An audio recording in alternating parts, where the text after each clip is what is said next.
la famille. Alright, salut Annabelle, ça va? Salut Alice.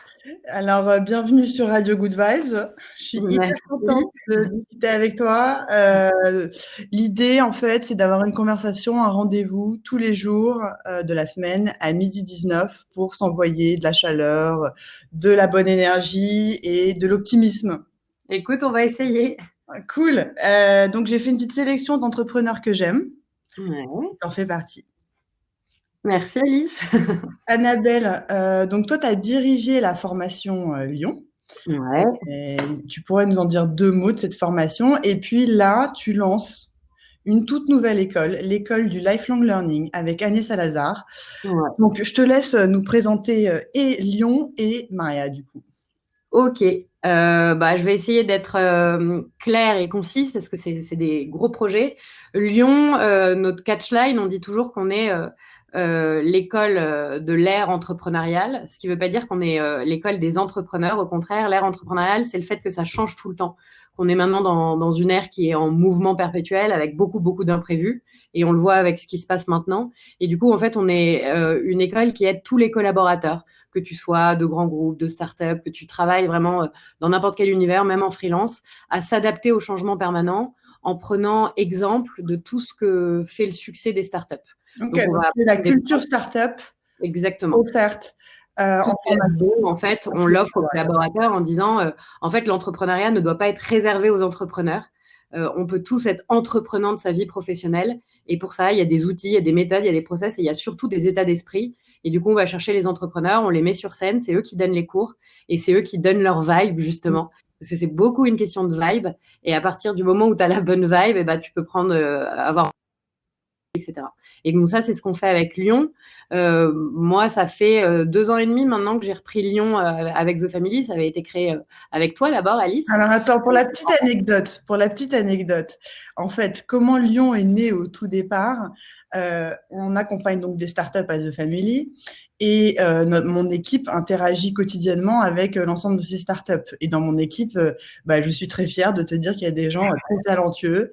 Et en fait, j'en pouvais plus parce que les startups n'arrêtaient pas de faire des propositions de job aux membres de mon équipe. Donc un jour, j'ai pété un câble et j'ai été voir je me dis, j'en peux plus. T'imagines, il y a encore machin qui a reçu une offre d'une startup et Ous me dit, mais Alice, au lieu de voir ça comme quelque chose de négatif, rends-toi compte que ça veut dire qu'on est potentiellement bon à former des employés de start-up. Donc de là, le switch et on lance Lyon en se disant. C'est marrant, tu sais que je ne connaissais pas cette histoire. J'ai eu tellement de versions de la création de Lyon, mais j'adore celle-là.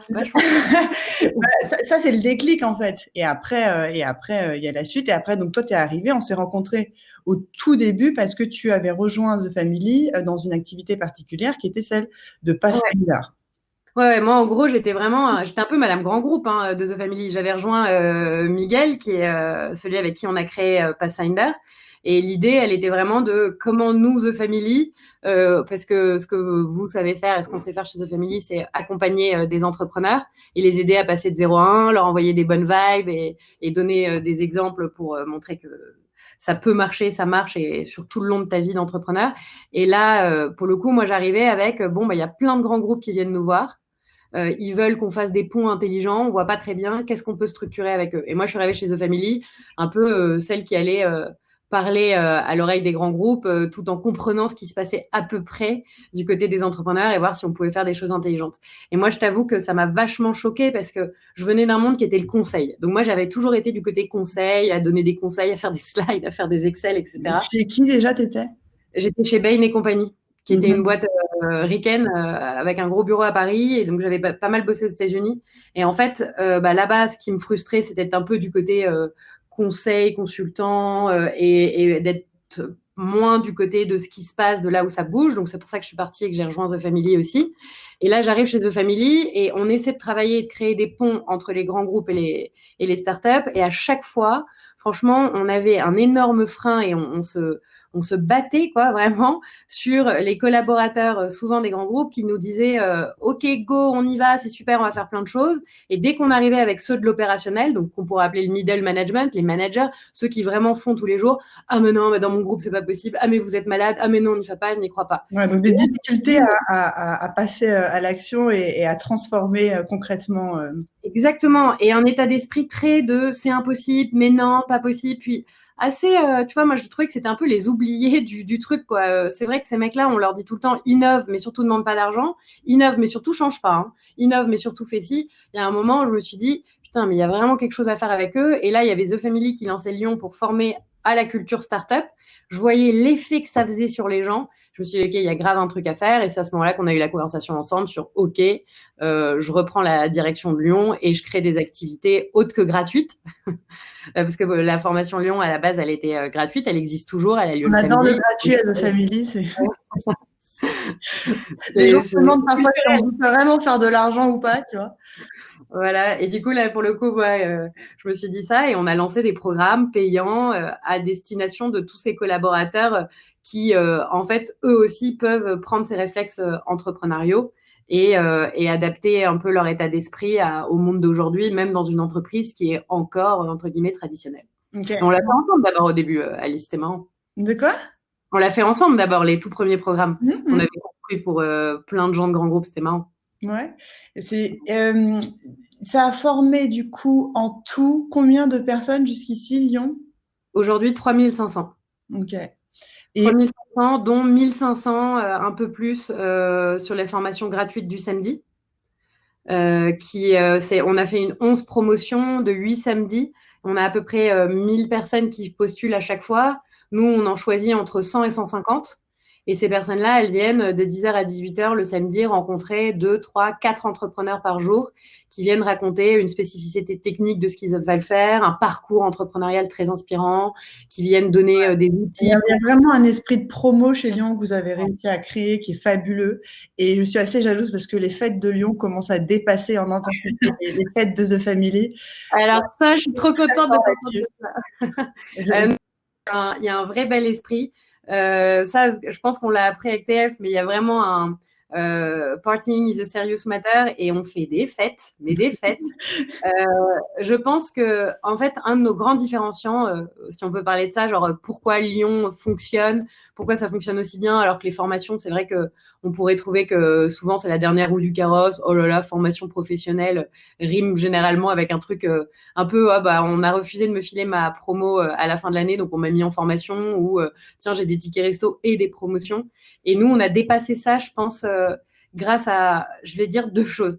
La première, c'est que c'est hyper pragmatique. On te met que des gens qui font, qui ont fait, qui sont super sympas, entre guillemets, et qui sont pas là pour être prétentieux, pas dans l'ouverture, mais qui sont là pour raconter à quel moment ça a échoué, ce qu'ils ont réussi ce qu'ils ont fait au début et comment, en fait, ils ont craqué le truc pour que ça marche. Et du coup, en fait, t'as quelqu'un en face de toi où tu te dis, oh, mais ah ouais, en fait, ce mec-là, il est pas tech. Il est pas extraordinaire, il est comme il est, et lui, il a fait ça, mais du coup, tu t'enlèves tes barrières psychologiques. Une accessibilité, une sympathie, une transparence de la part des intervenants qui est, l'état d'esprit de ta sélection. Et il y a une autre chose que j'aime bien dire aussi, c'est qu'on a un espèce de supplément d'âme qui est hyper important à maintenir, que chez TF, t'appelles souvent, toi, le care. Nous, on appelle ça notre petit supplément d'âme. Et le supplément d'âme, c'est tu passes la porte de Lyon, des gens te tutoient. Qu'importe, hein, tu viens d'un comité exécutif, t'es un stagiaire, t'es je sais pas quoi, t'es tutoyé, t'es mis dans la même ambiance que nous. On passe à table à chacune de nos formations, c'est pas chacun va chercher à bouffer, trucs comme ça. On fait des trucs hyper bons parce qu'il y a rien de pire que de mal bouffer. Quand on passe à table, on invite des gens pour passer à table avec nous. Et tout ça fait partie du petit truc qui fait que tu te sens bien, t'es à l'aise, t'es comme à la maison. Et c'est l'humain qui est central. Et du coup, en fait, c'est ça qui fait que dans la formation, il se passe des choses et que les gens nous disent, tu vois, on avait une nana la dernière fois, pas vieille du tout, tu vois, elle avait 42 ans et elle était quasiment à la fin émue par ce qui s'était passé en nous disant, je savais pas qu'à 42 ans, je pouvais grandir et j'ai grandi grâce à vous. Et ça, c'est des choses magnifiques et je pense que ça se passe parce qu'il y a du contenu, mais aussi c'est beau, quoi. Annabelle, en parlant de mal bouffer, comment ça se passe au niveau de la cuisine en confinement, là? Moi, personnellement, Annabelle Bignon, Ouais. pas mal. C'est vrai? Tu te mijotes des bons petits plats, t'arrives Pas à... du tout. Mais alors, pas du tout. Je suis, honnêtement, j'ai pris pas mal de kilos récemment, là. Ça fait 1 an que je bouffe mal, que je fais plus assez de sport. Bah, hier, je discutais avec Steven de SoShape. T'as déjà essayé SoShape? Non, mais franchement, pourquoi pas, là, au confinement, hein. Non, mais honnêtement, du coup, là, j'en profite. Je mange des soupes, du jambon, des crudités et des choses que je peux couper rapidement. Ouais. Parce qu'en fait, je trouve que la vie en confinement passe aussi très vite. Ouais, j'ai jamais autant eu la sensation que le temps m'échappe, en fait, à tel point il passe effectivement très, très vite. Ouais, complètement. Et même ce week-end, alors que bon, tu vois, je me suis dit pause, ce week-end, tu bosses pas et tout. Et ben, le temps de ranger chez moi, parce que faut savoir que je suis une bordélique. Et que je me suis dit, bon, Tu nous montres, Annabelle, ton... Alice. Fais voir comment c'est. Bon, ça va. Non, tu vois, là, il y a les trucs de sport, il y a les trucs. Donc, tu continues de faire du jogging, là? Attention, il faut qu'il... c'est pas... Ouais, faut être j'ai sûr, entendu. Je sais qu'il faut faire attention, mais il y a un médecin qui a, j'ai entendu un chef des urgences là dire qu'il voyait pas le problème à être seul dans la rue à faire un jogging. Donc le problème c'est pas croiser trop de monde et tout. Donc du coup je me mets avec les voitures, comme ça je suis pas sur les trottoirs et les piétons je les croise pas. Bon, moi j'ai envie de me passer le message. On respecte le confinement à fond, à 100 000%, ce qui est le plus important. Et alors du coup, bon, là en ce moment justement, si on va switcher à ton nouveau projet, parce que t'es plus donc la dirigeante de Lyon, c'est maintenant Ouais. Marion qui s'occupe de Lyon. Lyon, en ce moment, comment ça gère parce que bon, la formation en physique pour les grands groupes n'ont plus d'argent pour la formation. On a pas le droit de se réunir en physique, qui est quand même, nous, quand je dis notre supplément d'âme, vous avez vu, j'ai parlé que du lieu, quoi. Ouais. Et du coup, on va essayer de garder ce supplément d'âme et de le mettre en ligne. Donc, en fait, nous, dès le début du mois de mars, avant même le confinement français, on a reçu beaucoup, beaucoup de contrats qui sont annulés. Alors, qui ont été évidemment reportés, pas annulés complètement. Mais là, on a compris qu'il fallait qu'on rebondisse et que c'était dès maintenant. Et donc, en fait, la semaine, le lundi où ça a été annoncé par le gouvernement qu'il fallait plus sortir de chez nous, on avait lancé la Lion Live Academy. Et ça veut dire quoi? Ça veut dire Lyon depuis ton canapé ou chez toi. Et donc, plutôt que d'enregistrer nos cours et de mettre des vidéos que tu regardes, on a voulu faire comme on est en train de faire en ce moment, c'est-à-dire continuer à ce qu'il y ait des vibes et des bonnes vibes. Donc, on met les profs en direct avec une possibilité de poser des questions. On a évidemment sélectionné des profs qui ont eu l'habitude de travailler et de gérer des profs, des équipes à distance, genre du full remote, etc. Parce que là, c'est pas du télétravail habituel, c'est pas une fois par semaine quelqu'un de ton équipe, c'est tout le monde à distance. Ça va durer longtemps. Et moi, je trouve que ce qui est génial, c'est qu'en fait, Lyon, on a 2 grandes missions. Tu vois, notre première mission, comme je disais, c'est donner les armes pour faire face aux défis du digital, tu vois, si je dis en gros. Mais en fait, notre mission, quand tu réfléchis bien, c'est donner les armes pour faire face à l'imprévisible et l'imprévu. Et donc là, en fait, ce qui est en train de se passer, mais ça renforce complètement qui on est, ce qu'on fait et comment on peut le faire. Et en plus, nous, ça nous aide à passer à des choses sur lesquelles on n'était pas encore passé, c'est-à-dire à tous les formats live ou webinars. Donc en soi, il faut trouver une opportunité dans le chaos, et voilà l'opportunité qu'on a prise. Et donc on a 2 choses en fait. On a lancé des formations très pour comment je deviens un remote team player. Et j'apprends à automatiser des tâches chronophages que j'avais jamais automatisées et à gagner du temps, parce qu'en fait on se rend compte que le temps il est précieux, même et surtout de loin. Et on a de plus en plus de demandes là qui arrivent de gens qui disent mais moi c'est même pas le remote le problème, ça va être en fait les manières de manager, et enfin des pratiques que tu es censé avoir déjà mis en place vont se mettre en place dans des boîtes qui soit n'avaient pas eu encore Ouais, mais on change souvent quand on n'a plus le choix, en fait. Exactement. Et là, il y a un onboarding de 1 milliard 700 millions de personnes sur les nouveaux outils. Et attends, en plus 1,3 milliard d'Indiens hier. Hein. Donc là, on est à 2 milliards et quelques de personnes. Ah oui, c'est vrai. Ouais, j'ai vu ça passer. J'ai vu passer ça. Bon, donc c'est bien. Donc du coup, vous adaptez, vous switchez. Exactement. Ok. Et On après, prend maintenant, il y a plein de aussi choses. l'histoire de general mood où les gens sont pas forcément dans l'ambiance là pour. Non, en fait, c'est assez marrant. Bah, comme nous, on a limite on a commencé la semaine avant le confinement à faire les premiers calls commerciaux. Genre, on passe en live parce qu'on sait que ça va être compliqué dans les semaines à venir de se bouger, etc. Et au début, on a eu un premier son de cloche qui était, les gars, c'est l'hécatombe, c'est la catastrophe. Oh là là, laissez, tu vois, j'ai même pas le temps de rien. Et tout le monde était affolé. Et je pense, mais même nous, franchement, c'est angoissant. T'es angoissé pour la santé, pour tout ça. Et donc, c'était pas vraiment un Famille, mot au début, on l'a senti. La mm. semaine dernière, en fin de semaine, ça a commencé un peu à changer en disant ouais, on commence à voir où est-ce qu'on a des difficultés. Et tu as d'un côté des gens complètement débordés, qui n'ont le temps de rien, souvent ceux qui ont les enfants à la maison, qui ont les trucs comme ça. Et de l'autre, des gens qui en fait se tournent les pouces, comprennent pas comment se motiver seuls, etc. Il Et y là, a un problème de motivation. Ça, je suis d'accord, je l'ai ressenti aussi. Il y a comme un truc de à quoi bon? un peu, le sens. Ouais. Et on est vraiment, je pense que la quête de sens, là, dont on n'arrête pas de parler et qui aujourd'hui est extrêmement prégnante, là, va, mais Non, fois 1000, quoi. Prégnante, pardon, je sais pas comment on dit. non, je soulevais ce mot. Ouais. Ouais, j'en profite pour encore plus lire aussi pendant ce confinement. Ah, qu'est-ce que tu lis en ce moment, Annabelle? Toi, tu es vraiment une passionnée de littérature. Alors, je lis deux choses. Je lis les correspondances de Camus avec Maria Casares. Mhm. Sont des lettres d'amour qui se sont envoyées pendant une quarantaine d'années.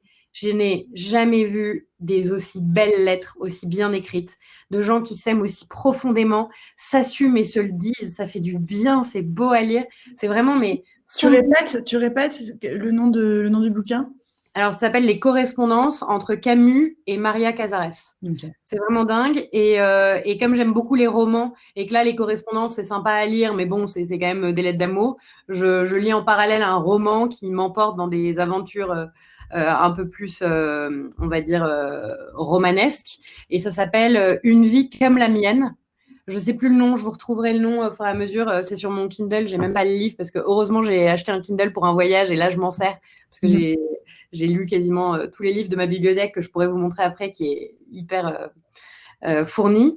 Et c'est un livre sur l'amitié entre quatre hommes, de leurs 15 ans à leur, je ne sais pas encore jusqu'à quel âge ça va mener. Et c'est hyper intéressant de voir comment ils grandissent, les ressorts de cette amitié-là, que moi je connais moins, puisque évidemment je suis une femme et donc j'ai plutôt des amitiés soit homme-femme, soit avec les femmes. Donc voilà. Ah, c'est bien, donc t'as du temps pour lire quand même. C'est important. Ouais, je le prends le soir. Ok. Pas de télé, mais de la lecture. Et toi aussi, tu as ressenti l'accélération d'un coup de connexion, en fait, d'opportunité de parler même avec des gens avec qui tu parlais moins pendant ce temps-là de confinement. Ah, Ouais, j'ai mais eu des calls avec des gens avec qui j'ai jamais l'habitude de faire des FaceTime, quoi. pareil, pareil. Et du coup, c'est marrant, je suis toute seule chez moi, donc là, pendant les semaines à venir. Et je me sens pas seule, hein, du Mm. tout.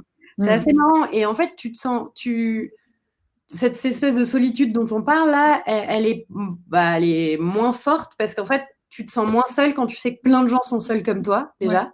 Donc, tu sens que c'est partagé. Donc, Mm. forcément, la solitude, elle est toute relative. Et en plus de ça, on n'a jamais été aussi connectés finalement. D'ailleurs, Est-ce que tu pleures à 20h toi aussi quand t'as ouais, posté?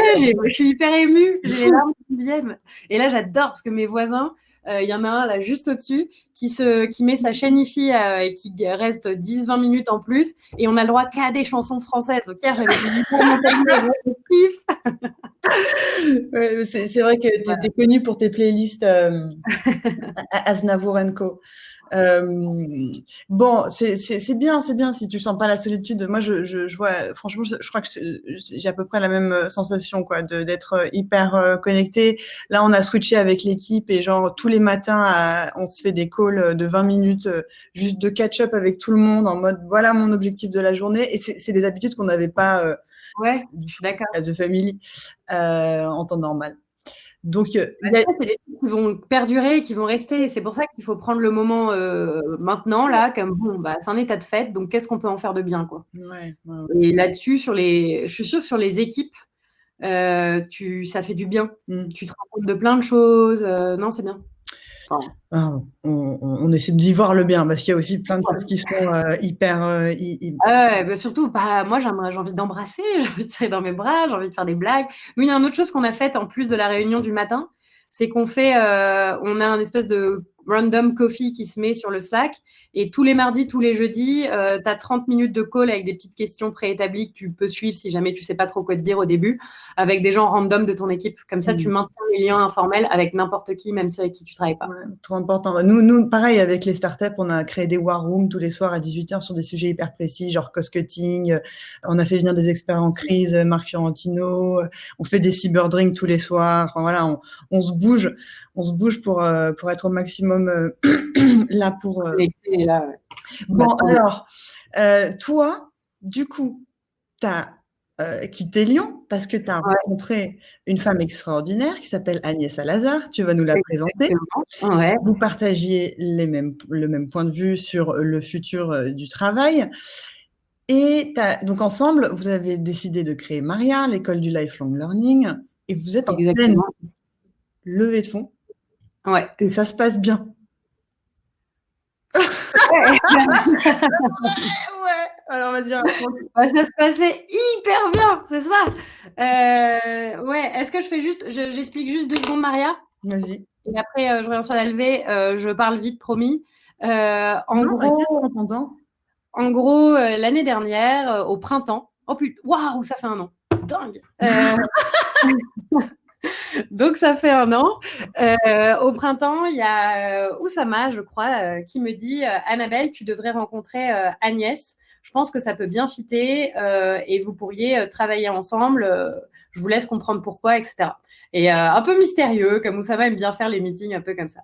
Et je rencontre Agnès Salazar, donc, qui est l'ancienne directrice générale du groupe Au Féminin. Au Féminin, ils avaient plein de marques, Marmiton, My Little Paris, leur box de beauté, etc. Et elle a donc travaillé, Agnès, dans un environnement qui était les médias et qui fait que si tu te réinventes pas en permanence, tu changes pas ton métier, tu passes pas de Google à Facebook, à LinkedIn, au e-commerce, bah tu meurs parce que tu es en face des GAFA.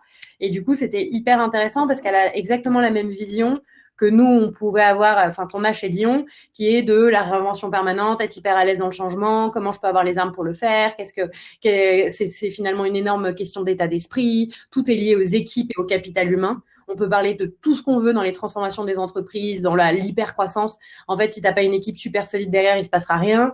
Et là, du coup, avec Agnès, on accroche, quoi. Clairement, les mêmes choses, les mêmes trucs. En plus de ça, c'est une femme de ma boule. Donc, du coup, c'était vraiment très, très bonne rencontre. Et je me rends compte aussi, et on se rend compte ensemble, que Lyon, c'est une école qui est donc inspiration, on s'inspire des entrepreneurs, des startups pour donner tous les réflexes pour innover, aller plus vite, découvrir des nouveaux métiers, etc. Mais si tu veux former à des métiers peut-être plus techniques, plus de choses, ça peut demander complètement un autre état d'esprit que celui qu'on a chez Lyon. Ça peut demander d'autres pédagogies et donc ça peut demander carrément d'autres écoles. Et si on veut aller plus loin que Lyon, ça peut valoir le coup de créer d'autres écoles. Donc, on se dit, OK, si on veut créer d'autres écoles, qu'est-ce qu'on fait? Et on se rend compte là que quand tu crées une école, si tu veux vraiment qu'elle grandisse, il faut lui donner les moyens de ses ambitions à cette école-là.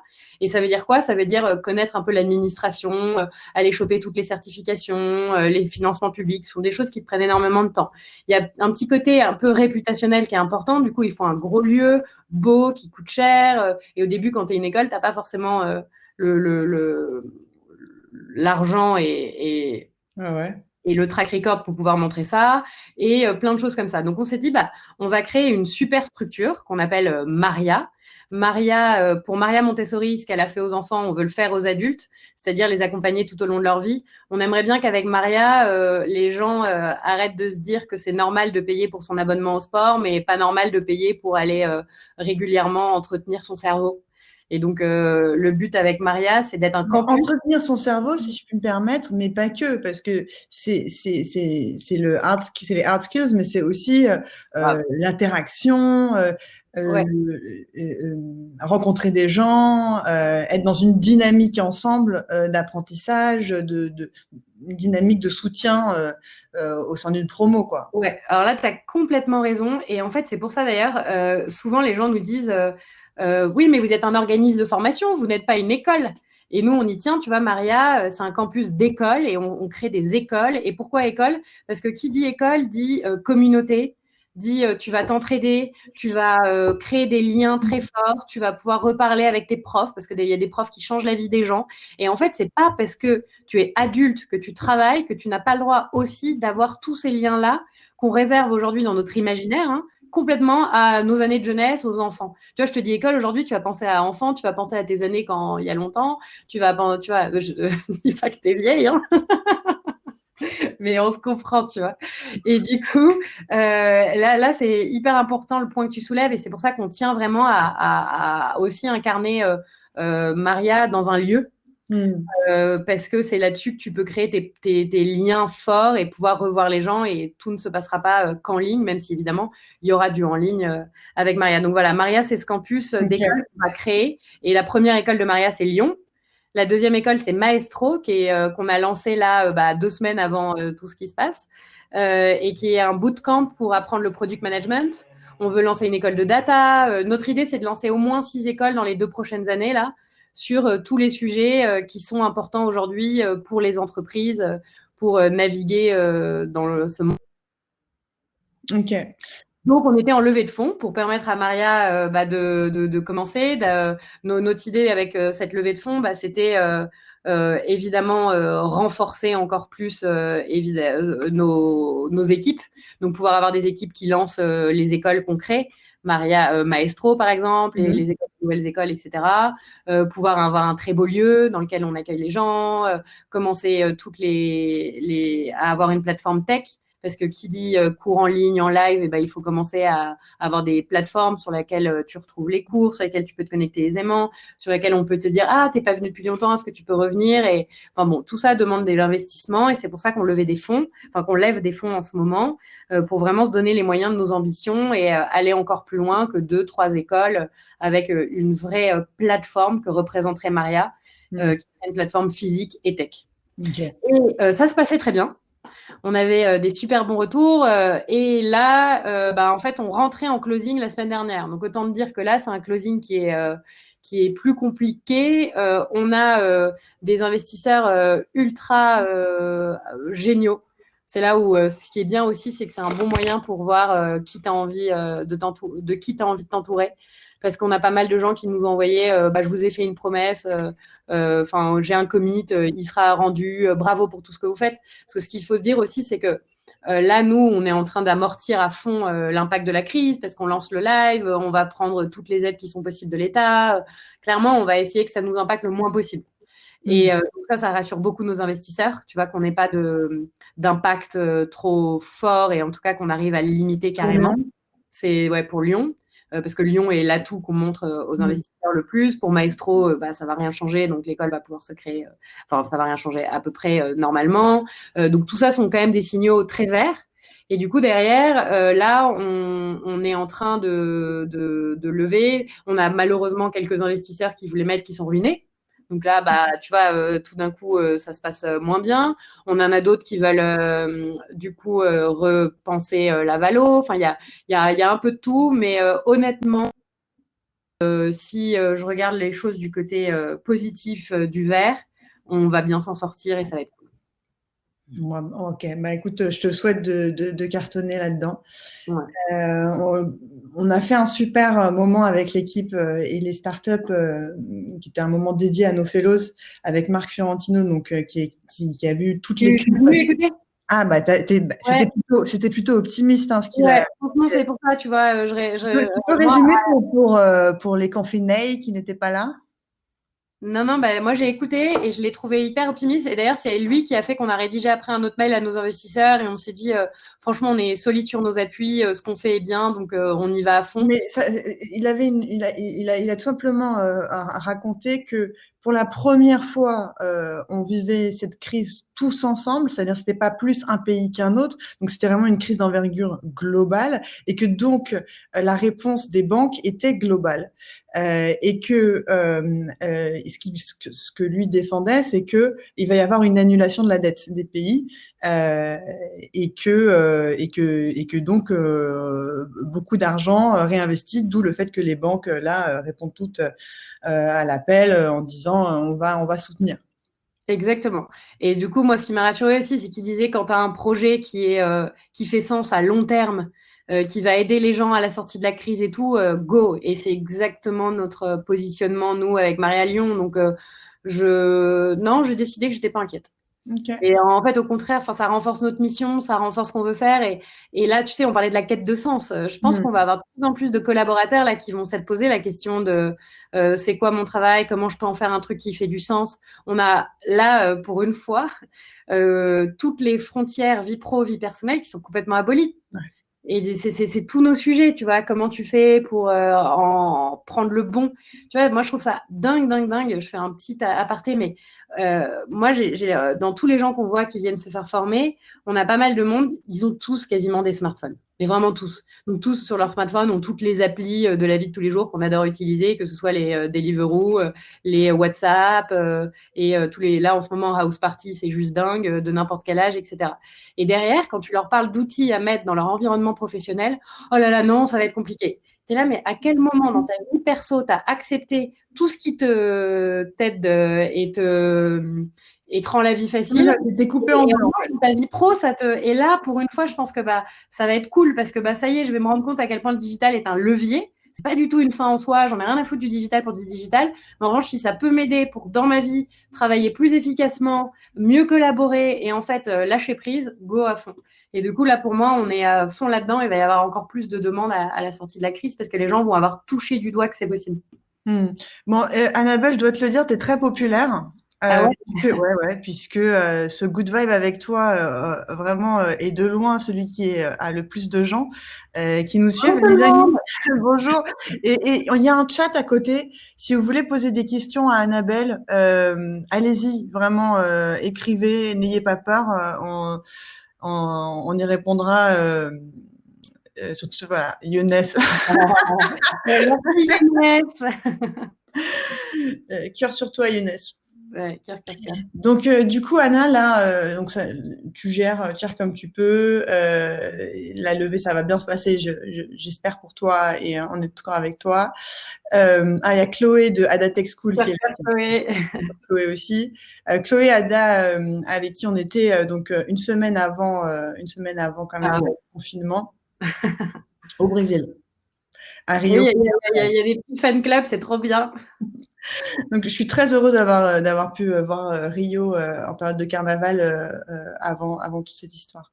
Anna, j'ai une question à te poser. Parce que du coup, tu vois, tu parles avec beaucoup de passion, on sent que tu es complètement à fond dans ton sujet et que tu es à ta place. Je pense que c'est quelque chose qui t'a été transmis au contact avec les entrepreneurs.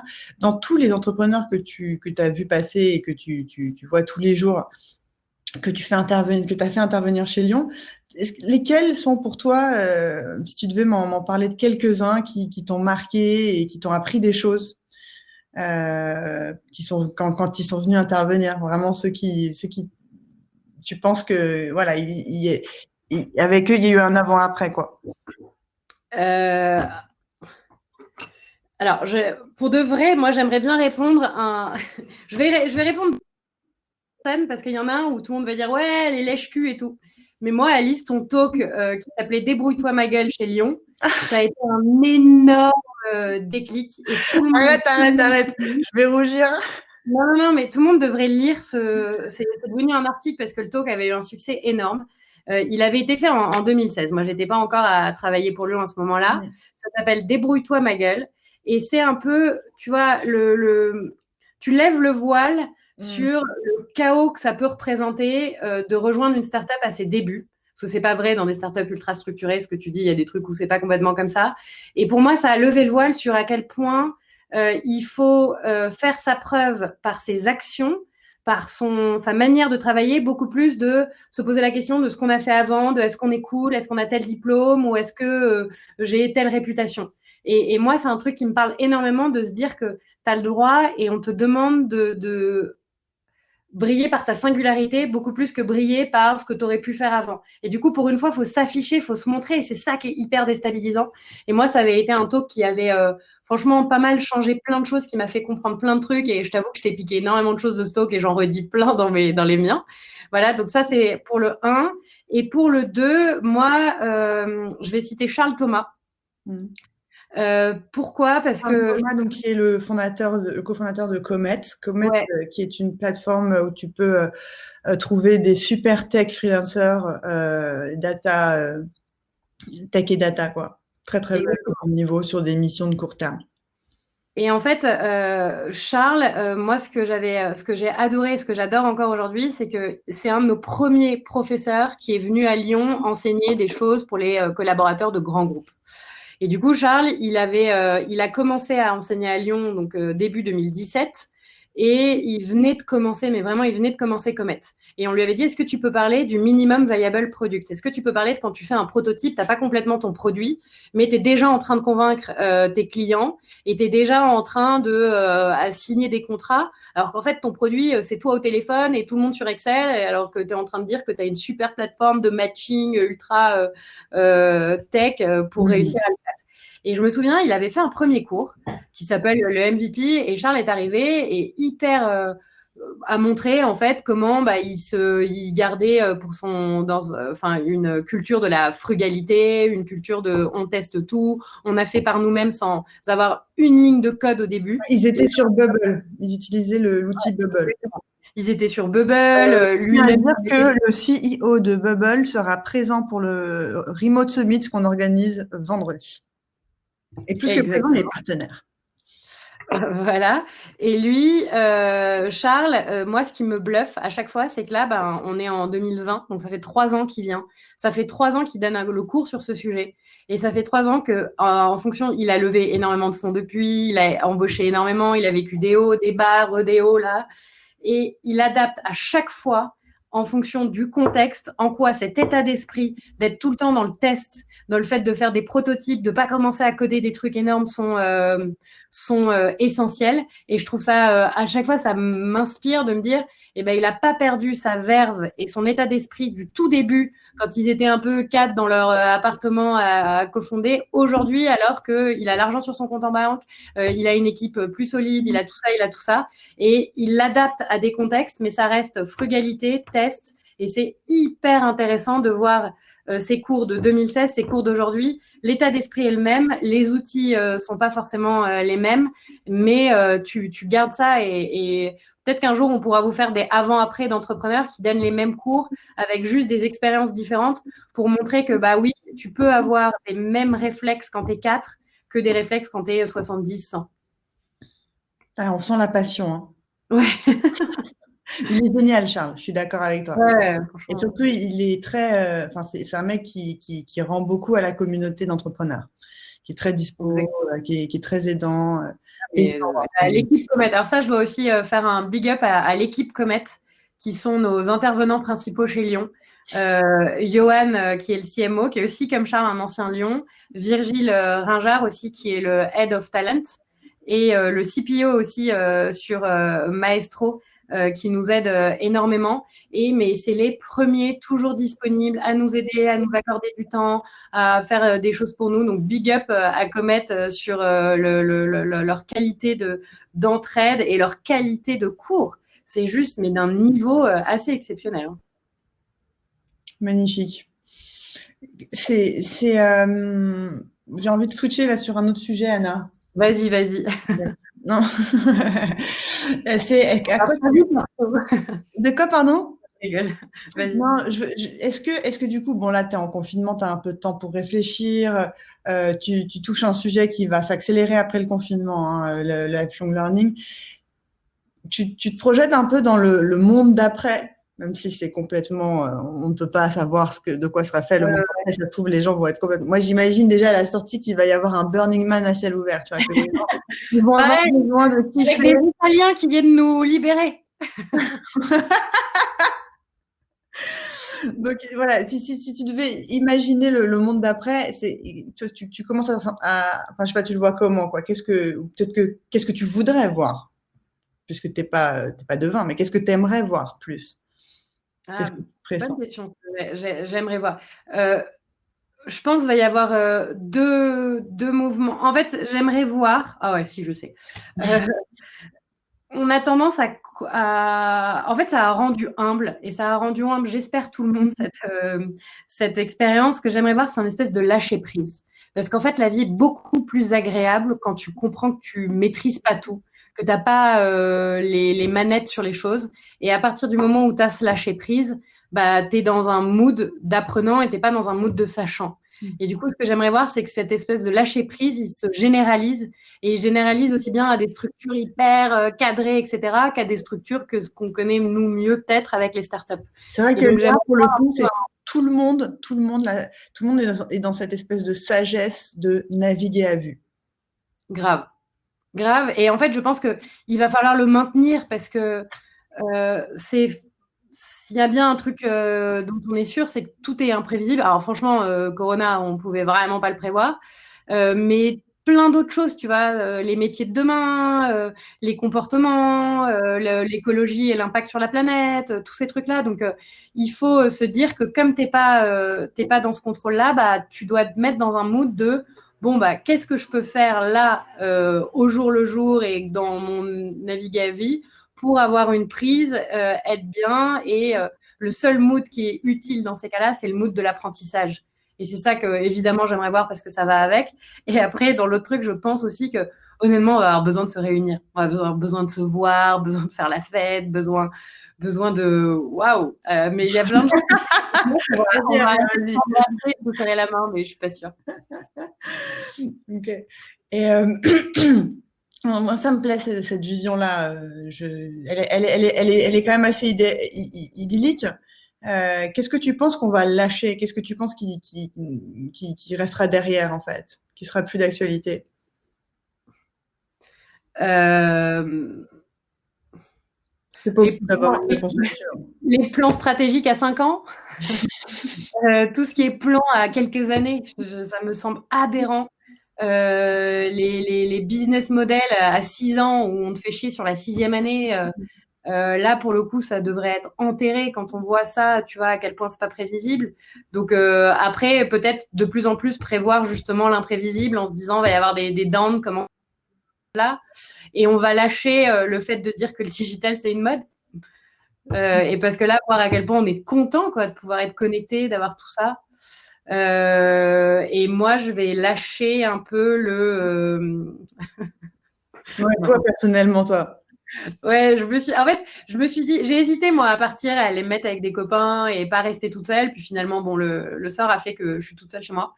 Et je me suis dit, c'est une bonne période pour comprendre que t'as plus envie d'être seule non plus. Et donc, lâcher le contrôle de tout aussi, ça va faire du bien. Ça. On va parler de love, Annabelle. Non, non. Non, mais si, c'est pas mal, c'est un sujet. Mais bon, ça mériterait encore 2 heures. Mais c'est un vrai sujet. Comment être une super femme entrepreneuse à fond dans ce qu'elle fait, etc. Et en même temps avoir une vie perso qui se passe super bien. Ouais, alors ça, pour le coup, moi, j'ai aucune peur là-dessus. Je pense que c'est largement possible. Il faut trouver le partenaire qui est prêt là-dessus. Et la preuve, c'est Agnès Salazar, donc l'associée avec moi sur Maria et tout, qui a quand même une vie avec 4 enfants de 7 à 16 ans, qui gère tout de front, etc. Et donc, et je le vois, c'est beaucoup une question d'état d'esprit et je pense aussi évidemment de partenaire dans la vie. Donc ça, moi c'est pas, ça me fera pas peur. Il faut juste laisser de la place.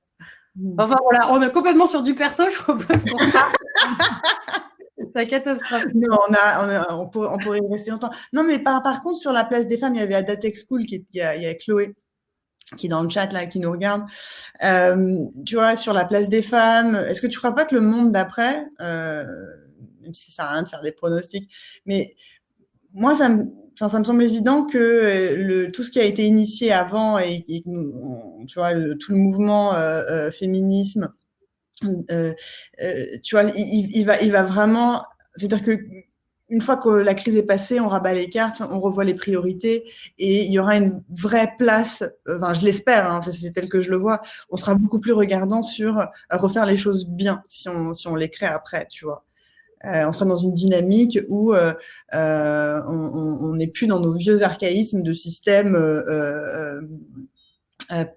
Tu vois, Ouais, mais alors pour moi, c'est un combat qui est parallèle et qui n'est pas forcément lié. Là, je suis pas sûre que la crise actuelle valorise. La seule chose, c'est que je trouve que ça valorise pas mal la femme au foyer, parce que de vivre dans son foyer, on se rend compte que c'est un Bien peu. sûr, tu vois le nombre de mecs à SF qui tweetent qu'ils en peuvent plus de s'occuper des gosses. Les mecs, ils découvrent ce que c'est en fait.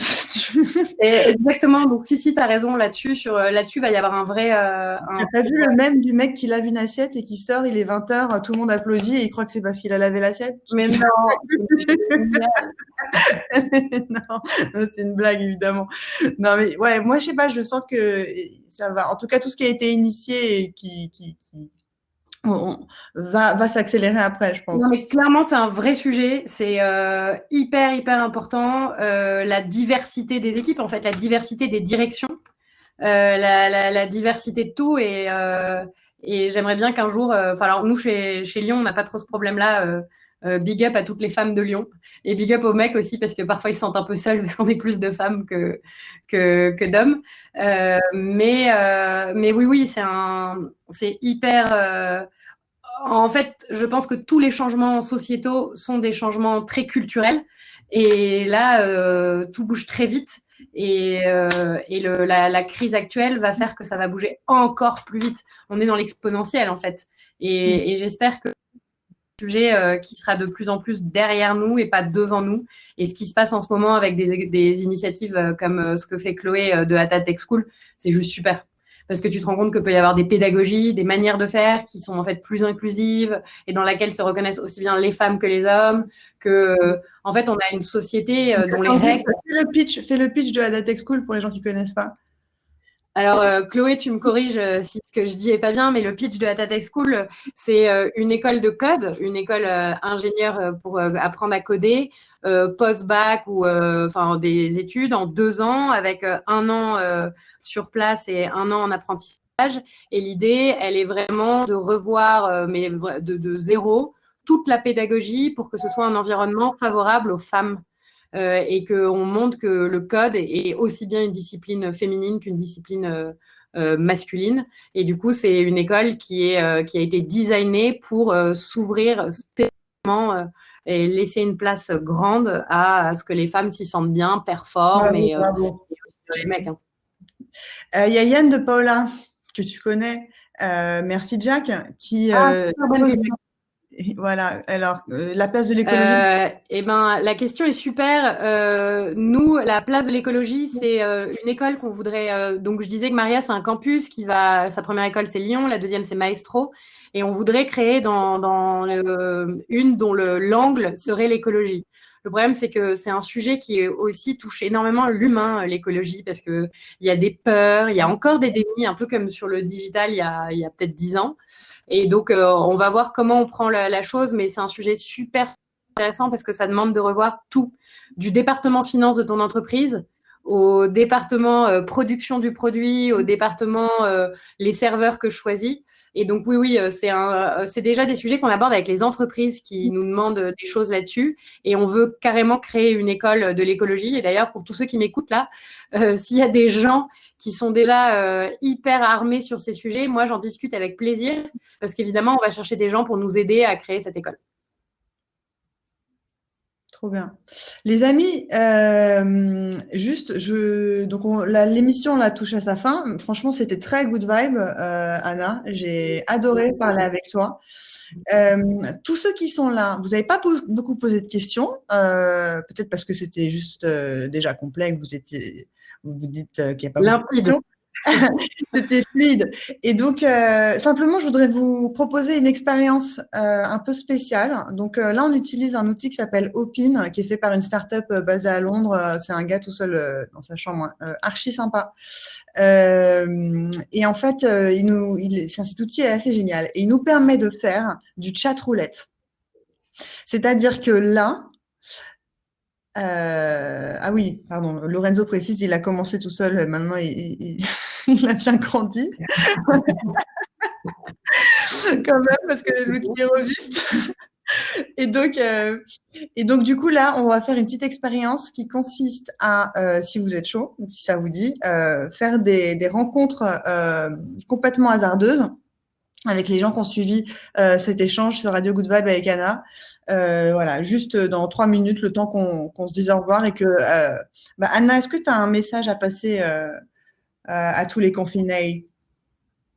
Non, à tous les confinés, je pense que faut pas hésiter en ce moment plus que jamais à s'auto-connecter, à se connecter, à se parler, à parler avec des gens inconnus, à faire toutes ces conversations qu'on n'ose pas avoir dans la vraie vie.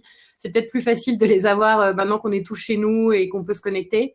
Et du coup, en profiter pour faire des choses qu'on ne faisait pas avant et en profiter évidemment pour se mettre dans ce mindset de tout ce que je sais, c'est que je sais pas grand-chose. Donc, allez, apprenons ensemble, parlons ensemble. Et peut-être un dernier truc, c'est se comprendre qu'on apprend tellement mieux des autres que d'un contenu brut et théorique comme ça. Donc, faut pas hésiter à parler aux gens et être vraiment curieux parce qu'il y a personne qui a pas quelque chose à nous apprendre. Il y a personne aujourd'hui, je suis sûre, là, dans toutes les personnes qui nous écoutent, qui pourrait pas être prof un jour chez Lyon. Donc, si vous avez des idées de sujets sur lesquels vous voulez enseigner, vous n'hésitez pas à me dire et on trouvera des angles pour vous faire intervenir. Donc, c'est la bonne période pour penser plus profondément à qu'est-ce qu'on veut faire du monde d'après, pourquoi pas même pour monter une boîte. Samedi, si vous voulez trouver votre cofondateur, on organise une session Find Your Co-Founder. Ouais, je vais relayer parce qu'il y a le nombre de gens qui viennent me voir en me disant t'as pas d'idée de cofondateur, je pense que c'est une très bonne idée. Ouais. Et Gold Up va passer en full remote. Ça, c'est la grande surprise du jour. Gold Up en confinement. Voilà, ça va être fou. Ça va être génial. Du coup, toutes les filles qui pouvaient pas venir parce qu'elles n'étaient pas à Paris, elles vont pouvoir y accéder. Bon, génial. Alors moi, j'ajoute aussi que nous, on a passé aussi toutes nos formations. Donc là, il y a Product Management Découverte qui commence en avril, qui est passé en remote. On a Growth en remote. On a commencé déjà et ça marche pas mal. C'est hyper bien même. C'est ça permet. Un peu là, Annabelle. On se fait un peu. Juste un truc. Ouais. Bon, bisous. Vas-y, tu voulais dire un truc. Non, ce que je voulais dire, c'est que du coup, on en profite aussi pour décaler dans le temps parce qu'en fait, te connecter 3 heures d'affilée pour apprendre ou 5 heures ou 6 heures, c'est cool d'avoir des petits moments où justement tu fais des good vibes, des moments où tu te prends des cafés, tu parles avec des gens que tu connais pas, couper ça dans ta journée. Ouais, c'est important d'avoir un programme et des petits rendez-vous récurrents. Je vous avais promis d'avoir Fanny de Fempo, mais elle a dû gérer une urgence. On l'aura la semaine prochaine. Demain, j'ai rendez-vous avec Teddy de Itch. Voilà. Donc, merci Anna, c'était génial. J'ai vraiment eu la sensation de prendre un café avec toi là. Aussi. C'était trop cool. Et du coup, on va suivre les aventures de Maria et on t'envoie plein de soutien. Et tous les amis là, si vous avez suivi ce live, rejoignez-nous dans le chatroulette géant. On va rigoler. Ok. Il est où? Alors, faut cliquer sur networking à gauche de l'écran. Ok, parfait. Tu l'as vu toi? Ah ouais, voilà. Bon bisous à tous. Allez, bisous. À tous. Que l'enfant